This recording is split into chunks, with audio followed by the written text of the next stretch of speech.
Well, good morning, everybody, and welcome to Encounter Church. I want to give a quick invitation to those of you families watching online. This is a great time to head on over to encounterchurch.org. Get your kids set up on some of the content that we have over there, made exclusively just for your kids with them in mind from our leaders here. You can find that again on the website. You can just scroll through by the age range. You can press pause on this message, get them going on their content, and then come on back so we can all keep on learning and growing together. Today we're kicking off a brand new series called Your Future Self Will Thank You. And the idea behind this series, as we just saw, is it's a God's will kind of series. It's trying to figure out what God has in store for my life, what God has in store for your life as well. I think as a pastor, this is probably one of the questions that I'm asked. No, I know that this is the question that I'm asked about more than any other question. It's something that has to do with asking God, what do you want from me? Do I take the job here, or do I go back to school, do grad school? Do I move across town, across state, across the country, or even the world, or just stay planted right here? What do you want from me? How am I supposed to do life? With whom am I supposed to be doing life? And now COVID happened, right? And we're constantly making these huge decisions all the time. Decisions that really weren't weighty, big decisions a year ago are huge now. For the first time now, we're making these weighty decisions around what to do for Thanksgiving time. And it's just, God, what in the world do you want from me? And sometimes we throw up our hands and we say, listen, there's no way that we can possibly know, or we're afraid of maybe stepping outside of God's will, and we're going to be under some kind of a curse as a result of that, and we're kind of superstitious about this whole thing. And so what we want to do this morning is to say that God actually, number one, has a plan, a specific plan and a purpose for your life. And the next premise that we're building off from this morning is that God actually wants you to know what that plan and purpose is even more than you do. He gave us a number of different ways, different passages, different stories in the Bible geared entirely at that specific purpose, to let you know what your purpose, what his plan is for your life. But first, somebody once said, and I love this so much, I wanted to share it with you, is that your life, my life, is little more than the sum total of the decisions that we make. I mean, if you think about it, chances are the people that you're sitting with right now, maybe on the couch or maybe on a chair in the room today, the people that you came here with, or maybe the people that you're going to go to later on, is a result of a decision that you had made previously. You decided to go to that school, or you decided to apply at that job, and then as a result, you started meeting people. You started hanging out with people. Maybe you met that one person, right?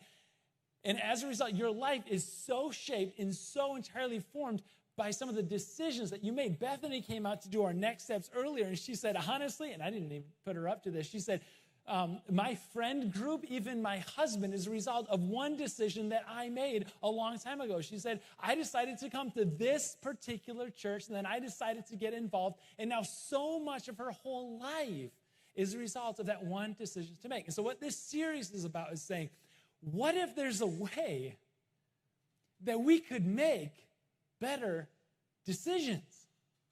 Wouldn't your future self, benefiting from all of those better decisions, look back at the you right now and say, thank you? And that's what we're going to do. So we're going to open up the Bible. We're going to go to the book of Proverbs, this wisdom literature kind of book, Proverbs chapter 3, verses 5 and 6. And let me read that for you now. Proverbs 3, 5 and 6 says that trust in the Lord.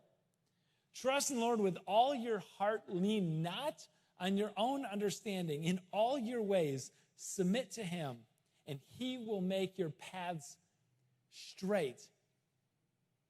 You see, that's so interesting to hear the paths straight kind of language to come out, because chances are this passage was written by a collector of wise sayings, and he kind of put them into bite-sized formats so that he could probably give them to his sons and daughters and everybody who would come after him. He collected truth wherever it could be found and said, here, listen, I found this to be honorable and to be true. And now it got framed in our Bibles today. Now, it's important to note, too, that he is writing in a culture that is one of the most dangerous places and dangerous times in human history. And so when he writes about like traveling, for example, walking down the road, one of the things that would strike fear into the hearts of any travelers to get out onto the road and to see that there's these twists and turns that you can't see what's around any one of the corners. In a time when people would travel and there's a pretty rough banking system at work, and so people had to carry the entire amount of money that they were going to need for the journey on their person.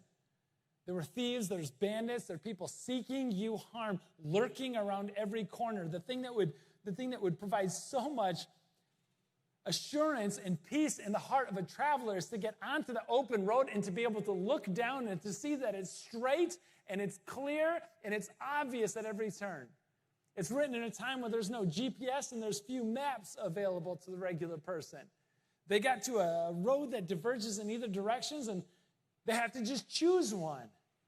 And it could be hours, it could be days before they find out if that road was even the right path to take. And what could be more comforting and peace assuring in a time of a traveler is to have somebody say, listen, he's going to make these paths. Every road that you walk down, it's going to be straight, it's going to be clear, it's going to be obvious, it's going to be intuitive. You'll just know. I mean, that sounds good to us today, especially as it relates to like God's will. You know, one of the things that's murky about God's will, confusing about God's will, is that we look at God's will overall and we say, okay, I know God is big.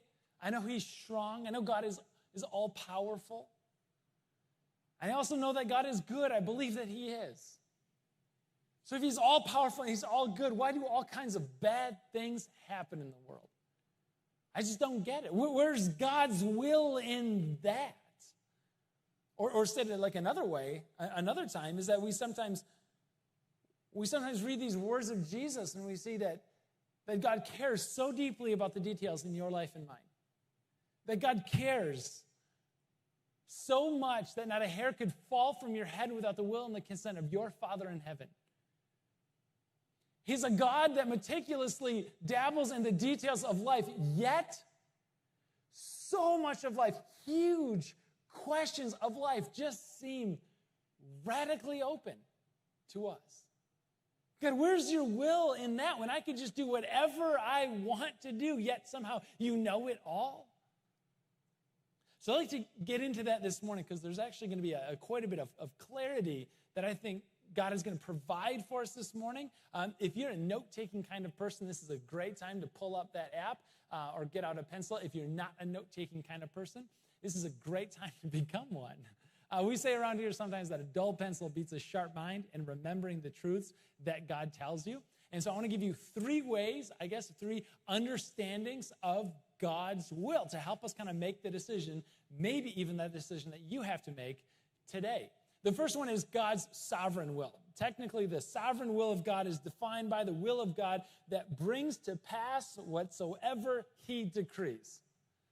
In other words, the sovereign will of God is just simply what happens. Is everything that happened because it's God's sovereign will. You can pick up a history book, you can remember a story, all of that happened was God's sovereign will. There's other areas that we understand the sovereign will of God too, that's going to be very, very helpful. The sovereign will of God is found in the Bible, all throughout the Bible.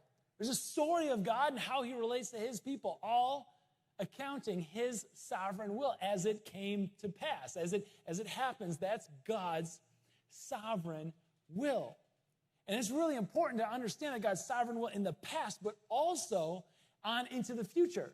So it's God's sovereign will that he would create creation, he would make it all, and then all of creation would go bad, sin would be introduced into the creation, and then from that point on, all of creation would play like an instrument out of tune. It's off somehow until Jesus comes, and little by little, he starts putting everything wrong, made right again. And he starts putting the world back together. He starts reclaiming and redeeming the world one piece at a time. Until one day, the Bible teaches us, God teaches us, that it is his sovereign will that Jesus comes back from heaven to earth a second time. And he establishes this rule and reign so that finally and fully Everything sad has come untrue. Everything evil was made right. That is also God's sovereign will. I'm just highlighting some of these things. Stories in the Bible of Moses in the burning bush, God relating to him and saying, you're going to be the one to lead my people out of Egypt. And Moses looked at God and said, no, you got the wrong guy. Pick somebody else. And God said, okay, I'll go with somebody else then. No, that's not how that story goes. It's the sovereign will of God that Moses was the person that's going to lead the people out of Egypt into the promised land. It's the sovereign will of God that David, this little shepherd boy, would grow up to become the greatest king that ancient Israel ever had. It's God's sovereign will that a young lady named Mary in the Middle East in Bethlehem that day would give birth to the Savior of the world. It is God's sovereign will. What I'm saying is, you can read the stories and you start to understand.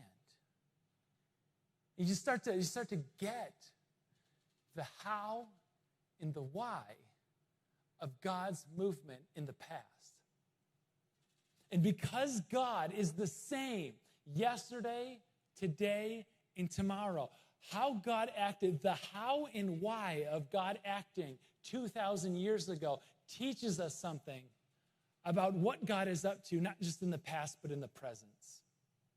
The sovereign will of God is important to study over and to pour throughout, because what he has done then matters now. Understanding the how and why in the past teaches us to recognize the presence of God in the present. That's the sovereign will of God. There's more, though. It's not just the stories of the Bible that is will of God. We also have another will of God. It's God's moral will.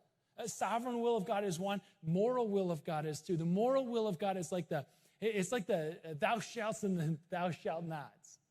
It's like those times when God said, listen, just stay away from this. Don't participate in that. Don't do that. Do this instead, or do this other thing. The moral will of God is God revealing his heart for each one of us, whether we follow it or not is another choice. But the moral will of God is any time that we don't need to ask God what his take is on something. We don't need to ask God what his opinion is on a matter, because he already spoke in black or white or possibly red letters. We know because he told us. He made it as clear as he possibly could. It's his moral will. And I think that this area covers such a huge subset of human behavior and choices that we only think it's limited to just this narrow scope. But I think what God has in store for it is something much, much broader. So, for example, she gets a call from her boyfriend and says, honey, I've been thinking. I've been thinking that we live a little ways apart, and it takes so much time from coming to my place to yours. Or I've been thinking that there's a lot of gas money that's, but I've been thinking that why would we spend all of this like rent money and utilities and food and all this other stuff as individuals when, well, honey, you don't buy a pair of shoes without trying them on first, right? You don't buy a car without at least taking it for a test drive. So, of course, we should just test drive this thing out. Maybe I've been thinking that we should move in together and we should test life out together as opposed to separately. Let's give that a shot. And listen, I'm telling you, church, you don't need to go to God and ask, well, I don't know, what is your will for me in this situation? What's your sovereign will? And I'm trying to find a story where this is brought up. No, you don't need to ask God what his sovereign will is in that story, because he already told you. Like 1 Corinthians 6, he said, flee from sexual immorality. Just get out of there. You want no part of it. It is my God moral will that you wouldn't be caught up into that situation. There's so many other areas of life. I'm thinking about somebody who's applying for a job, and it's like, man, it's tough. I meant to learn some of those project management systems. I meant to figure out how Asana works or how Trello or Microsoft Excel. I meant to figure that out. So I'm pretty sure I could figure it out. give me a few YouTube videos. So I'm just going to list it as like skills because they could be skills a little bit later on, right? You don't need to ask God whether or not that's his will that you would do that. He already spoke. In fact, he carved it onto a stone tablet.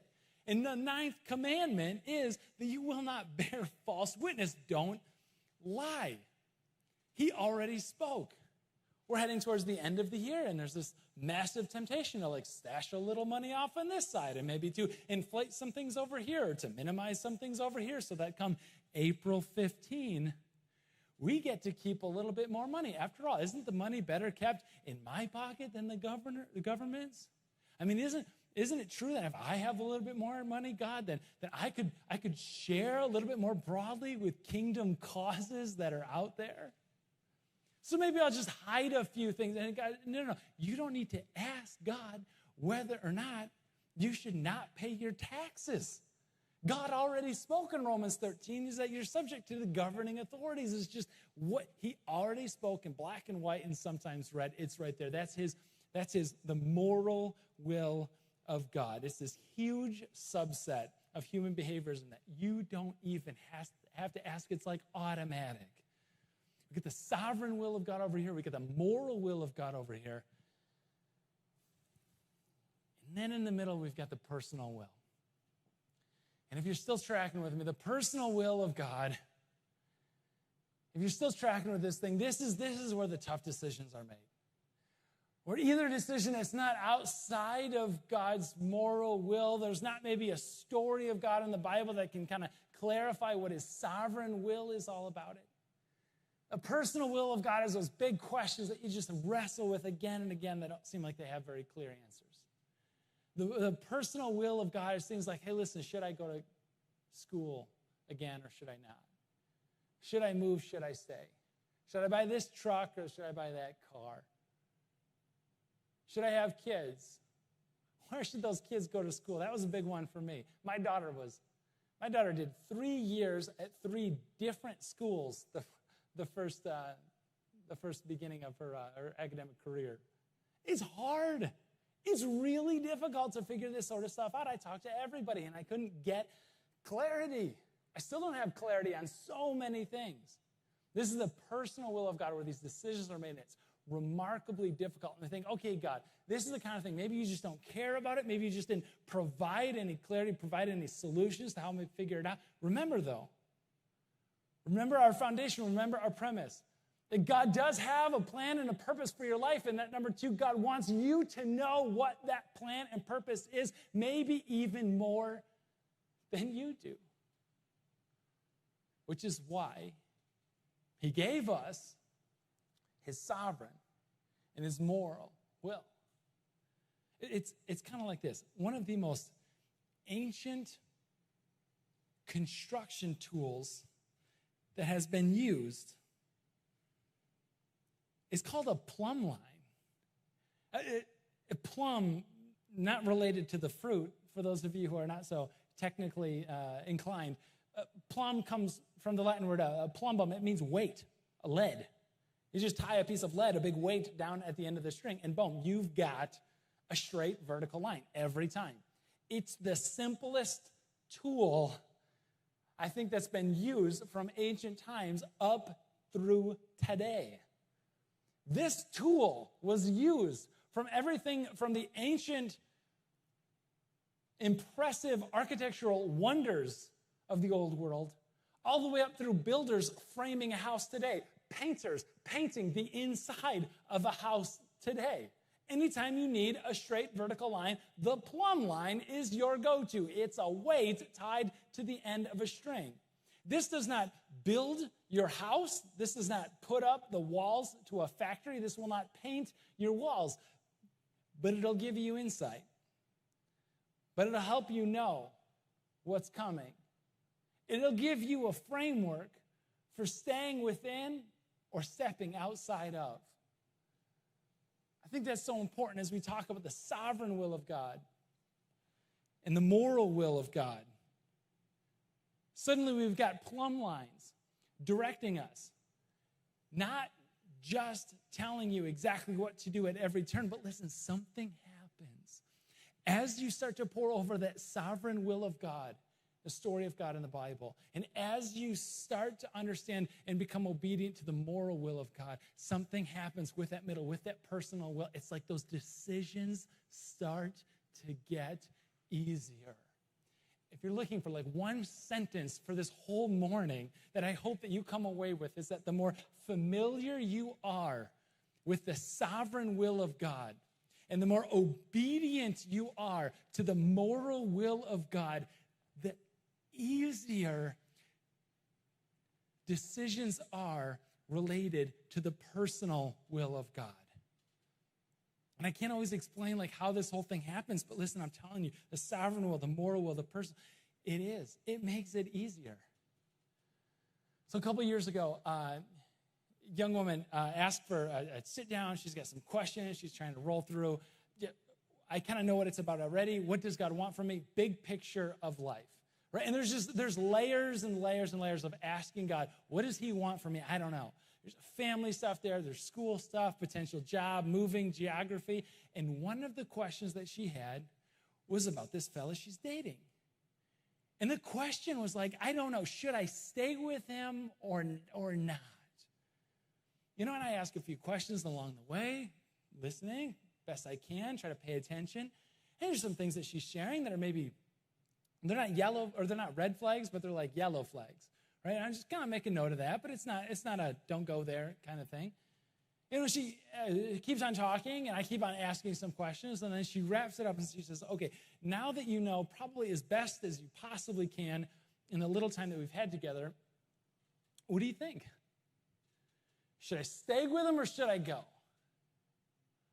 I said, well, because of X, Y, and Z, I don't know for 100% certain, but it sounds like the relationship has probably run its course.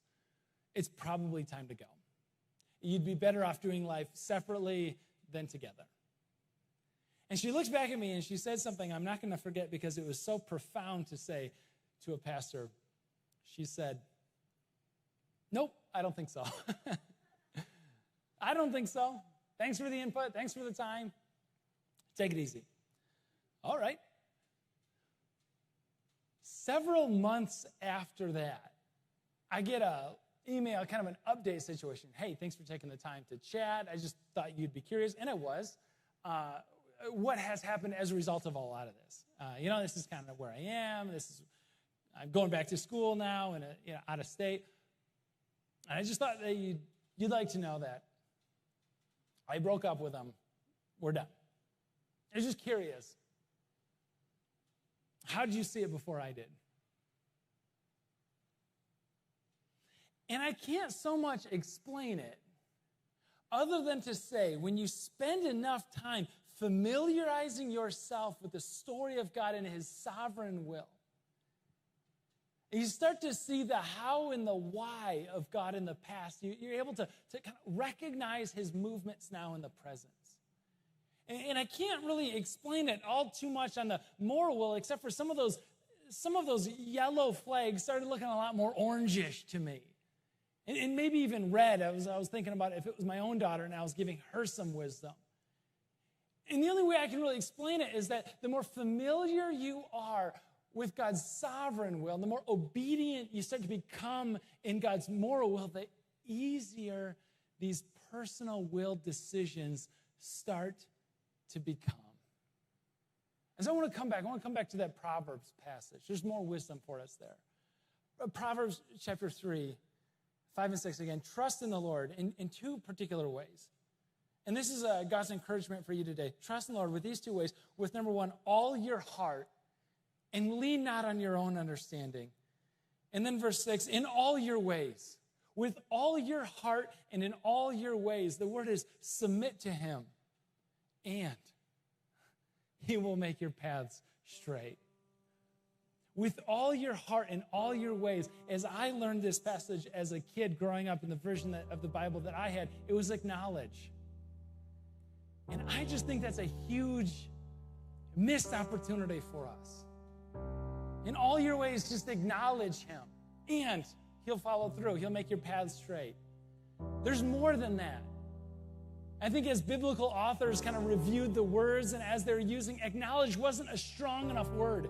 Because what God is asking from us with all our hearts in all our ways, don't just pay him lip service. Don't just do an obligatory prayer once or twice. Don't just talk to a spiritual mentor once or twice and call it good. Get my God stamp of approval on that and move ahead on my own understanding. Don't do that. He's asking for more than just an acknowledgement. He's asking for your and my full-on submission.